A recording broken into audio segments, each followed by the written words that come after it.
This is the news at 10, live from Channels Television. Reported tonight, Ijoma Oyato. Hello and welcome. Tonight, 135 Boko Haram terrorists surrender to Nigerian troops. National Human Rights Commission clears military of human rights abuse. Alhaji Atiku Abubakar formally declares intention to contest in 2015 presidential election, promises Nigerians a better deal. And a French hostage reportedly beheaded by Algerian jihadist group linked with Islamic State militants. And on business news tonight, new figures from the Central Bank of Nigeria shows the nation's external reserve is up by $20.26 million. And on sports news, despite beating Zambia in the last game of the Africa T20 Championship, Team Nigeria will remain in Division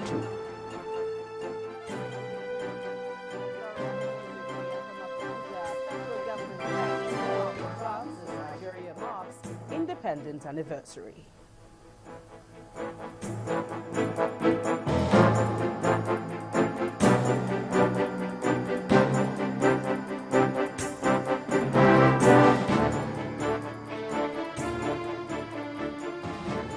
"135 Boko Haram terrorists today surrendered and handed over their weapons to Nigerian troops at Biu local government area of Borno State. The Director of Defense Information, Major General Chris Olokolade, told journalists in Abuja today that their decision to surrender followed a recent victory won by the military in Konduga and some places in Adamawa State.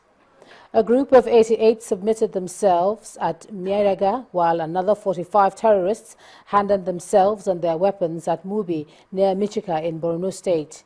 The Nigerian troops have been conducting air and land operations as part of efforts to contain terrorism in the northeastern part of the country.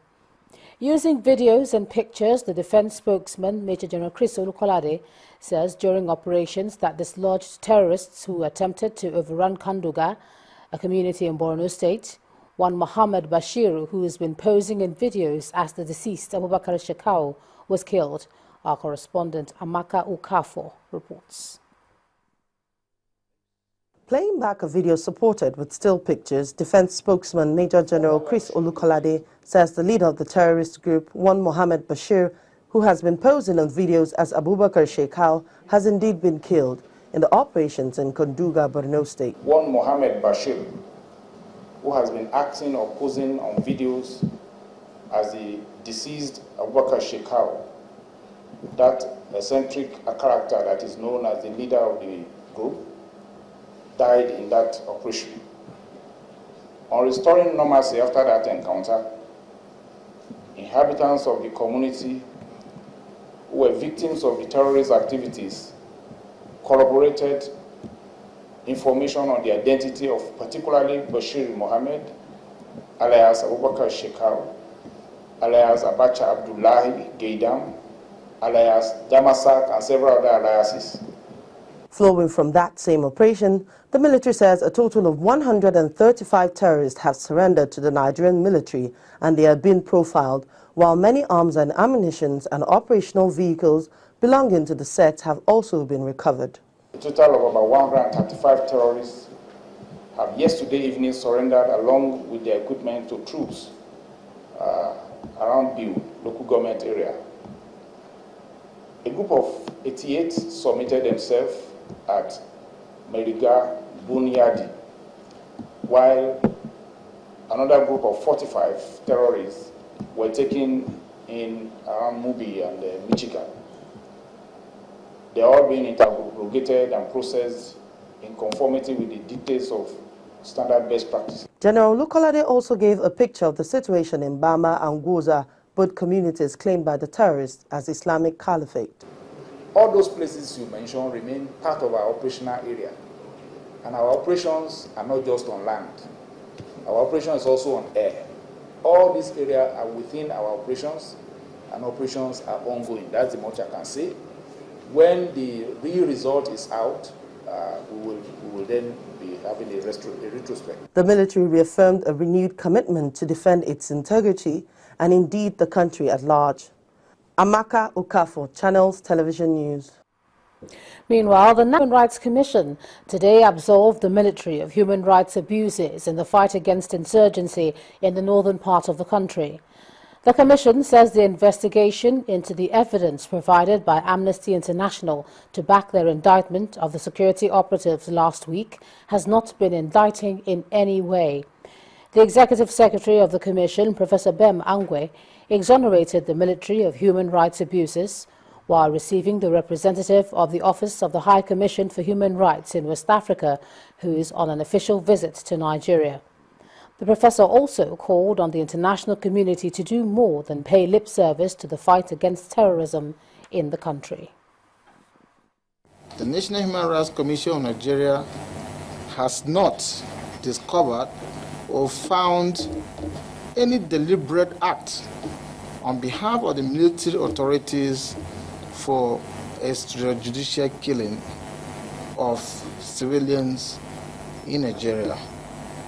We believe that the international community do have a role to play here, because most of the ammunitions and devices being used by the insurgent groups are manufactured by companies, multinational companies in the international community.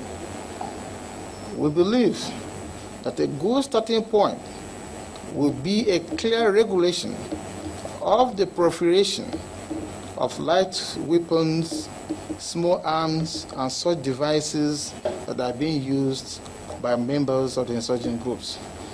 While Nigerians on a daily basis cry from the activities of the insurgent groups, multinational companies go to the banks smiling with profits made from the arms exported to Nigeria.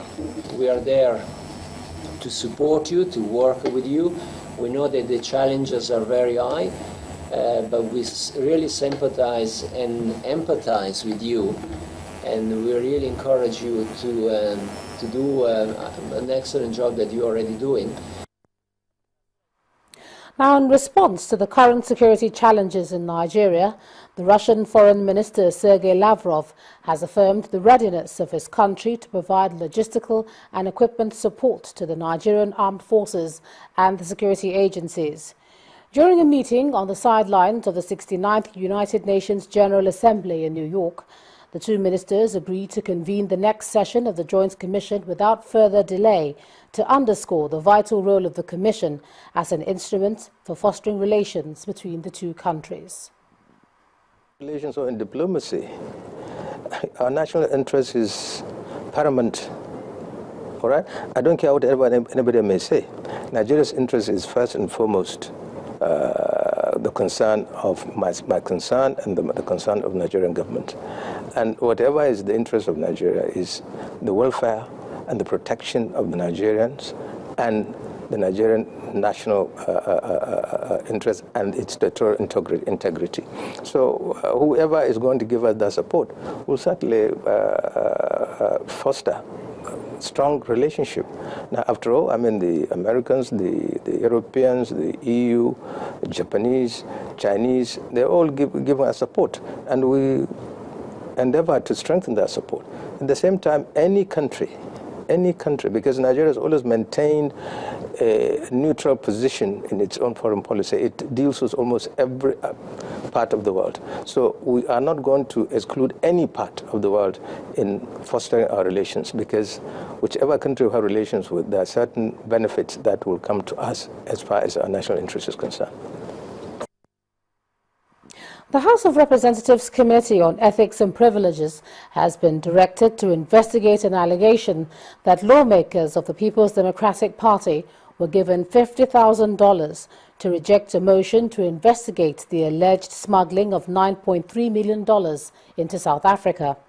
The decision follows a point of order raised by a lawmaker, Albert Sam Sokwa, that the allegation, which was in a newspaper interview, breached his privilege as a member of the House of Representatives Our correspondent, Lanre Lasisi, reports. Tuesday, a motion on an alleged attempt to smuggle $9.3 million into South Africa led to a walkout by opposition lawmakers. On Wednesday, the matter led to another motion, this time a breach of privilege. But surprisingly and shockingly, an honorable member confirmed to the press that rumors is making round that PDP members were bribed with $50,000 each to kill the motion. It is not to my knowledge that $50,000 or any amount at all was received by any member, let alone myself. The Deputy Speaker, who was presiding, called for caution on the part of lawmakers. He then ruled on the matter. The House has once again come to taking the center stage of our polity for the wrong reasons. That is regrettable. I do not intend to open this debate. This matter would be referred to the Committee on Ethics and Privileges. This ruling, however, did not end the matter as the man in the eye of the storm sought to speak. This almost led to a rowdy session. Point of order, Mr. Speaker. A constitutional point of order.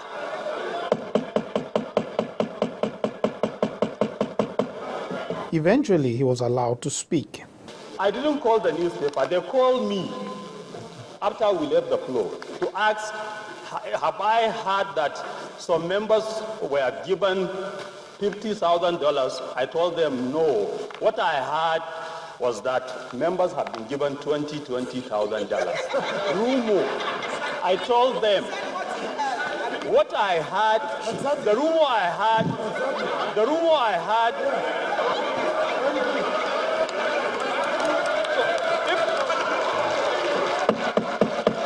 The Deputy Speaker, however, closed the matter by directing the Committee on Ethics and Privileges to look into the matter and report back to the House in 2 weeks.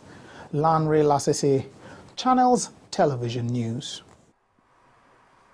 Well, in part two, after the break, Imo State Governor Rochas Okorocha declares education free for all students in the state. That's in a moment. Do join us again.